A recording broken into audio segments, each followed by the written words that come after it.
ఒకే మనిషి 3-4 చోట్ల ఉంటే అది బ్లాక్ చేసేటటువంటిది ఉండాలి.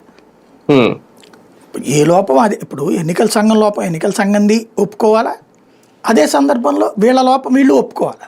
ప్రతిపక్షం చేస్తున్న ఉద్యమంలో కూడా ప్రతిపక్షం చేస్తున్న ఉద్యమ ఉద్దేశం మంచిది, ఉమ్, కానీ దాన్ని వక్రీకరిస్తోంది ప్రభుత్వం మీదకి కుట్ర కోణంలో తీసుకెళ్తున్నారు. ఉమ్, అది తప్పు. రెండవది ఏంటంటే అంతర్జాతీయంగా భారత్ పరువు తీసే శక్తుల కోసం ఇది వినియోగిస్తున్నారు.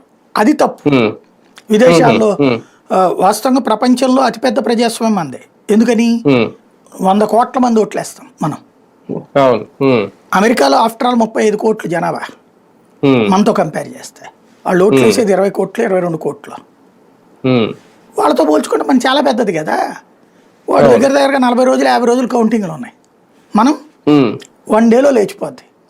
ఉమ్, మన సిస్టమ్ బాగుంది. ఉమ్, మన పులివెందుల్లో లాగా బూత్ క్యాప్చరింగ్లోను పోలీసులు విస్తృతంగా విశృంఖలంగా ప్రవర్తించకుండా ఉంటే అవినాశం. ఉమ్, ఎన్నికల ఫ్రాడ్స్ అనేది తప్పు, ఉమ్, కానీ ఓటింగ్ సిస్టంలో తప్పు లేదు మంది, ఉమ్, ఓటింగ్ ప్రాసెస్లో తప్పు లేదు మంది. అవును. లోపాలు గిరిగితే లోకల్ అధికార యంత్రాంగాల వల్ల జరుగుతుంది. ఇప్పుడు వీళ్ళు అన్నట్టు ఒక కొన్ని ఆస్పెక్ట్లో ఉందండి. ఫర్ ఎగ్జాంపుల్ ఆయన అన్నమాట 4.5 ఏళ్ళు లేనిది అకస్మాత్తుగా చివరి 6 నెలల్లో ఓట్లు వచ్చేసినాయి అన్నాడు. పెద్ద ఎత్తున జరిగిపోయినాయి.